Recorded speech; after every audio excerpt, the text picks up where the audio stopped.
అట్లాగే పార్టీ యొక్క సంస్థాగత నిర్మాణం మీద కూడా చాలా విస్తృతమైన చర్చ జరిగింది. సభ్యత్వ నమోదు, పార్టీ యొక్క కమిటీలు, ఇవన్నిటి విషయంలో చర్చ జరిగింది. పార్టీ కమిటీలో ఇవాళ పార్టీ మీటింగ్లో ఈరోజు ఒక నిర్ణయం కూడా తీసుకోవడం జరిగింది. రాష్ట్ర వ్యాప్తంగా ఉన్న అన్ని కమిటీలు ఎక్సెప్ట్ స్టేట్ కమిటీ మినహా అన్ని కమిటీలను కూడా ఈరోజుతో రద్దు చేయడం జరిగింది.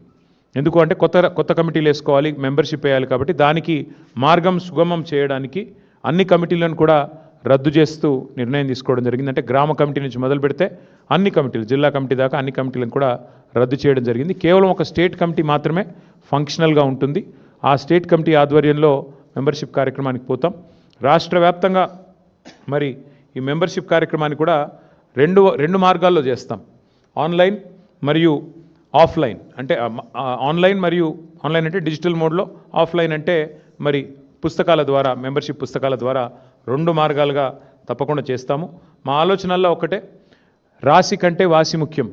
అందుకే ఎంత సభ్యత్వము, ఎన్ని లక్షలు అన్న దానికంటే కూడా మరి ఎంత క్వాలిటేటివ్గా మనం మెంబర్షిప్ చేయాలి, తెలంగాణకి ఒక రక్షణ కవచంలాగా ఎట్లా మన కార్యకర్తలు, మన నాయకత్వం నిలబడాలి అనే ఆలోచనతో మరి వారిని కేవలం మెంబర్షిప్ చేయడమే కాకుండా, మెంబర్షిప్ జరిగిన అనంతరం కమిటీల నిర్మాణం మాత్రమే కాకుండా ఆయా కమిటీలకు మరి మొత్తం ప్రతి నియోజకవర్గంలోని మరి ముఖ్యమైన కార్యకర్తలందరికీ కూడా శిక్షణా తరగతులు కూడా, నాయకత్వానికి అట్లాగే మరి కార్యకర్తలకు కూడా శిక్షణా తరగతులు పెట్టాలనే నిర్ణయం కూడా తీసుకోవడం జరిగింది. షెడ్యూల్ మొత్తం కూడా మీకు తొందరలోనే వెల్లడిస్తాము.